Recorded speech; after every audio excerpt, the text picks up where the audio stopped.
মানুষ কিন্তু ভালো পায় না। হ্যাঁ ভাই, সালাম শিখা লাগে। মানে আপনার সামনে উত্তর ঠিকই লিবেনি, কিন্তু আপনার পিছনে যাই কিন্তু আপনি বকি নেই। সালামটা আমি শিখবো কার কাছে? তোরা আমি একটা এমপি মানুষ, তোরা আমাকে যদি জ্ঞান দিস তাহলে হবি। হুজুরের কাছে আমি সালাম শিখবো, হে হুজুররা মৌলবাদী, রাজাকার, জঙ্গি হে। ভাই হুজুররা তো মৌলবাদী করছেন, আপনি আব্বা মরে গেলে পরে কিন্তু ওই হুজুর নিয়ে আসি আগে যাবেন না, জানা যায় পড়বি। আপনি বিয়ে করবে গেলে হুজুরই আগে লাগবি না, আপনি মনে করেন যে কবুল পড়ার জন্য হুজুররা মৌলবাদী আম্মা করে হইলে।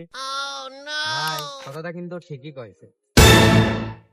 তোরা আমাকে এমপি হিসাবে আসলে সম্মান করতেছিস নি? আমি একটা এমপি মানুষ হে। আমি যদি ওই হুজুরের কাছে যাই, ওই সবক শিখি, তাহলে হবি? না না ভাই, হবে না।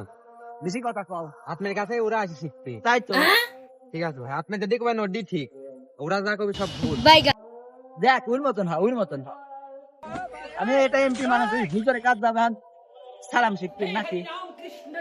আমার তো সালাম দেওয়াই চলে না, সালাম দিয়ে তাই তো বেশি।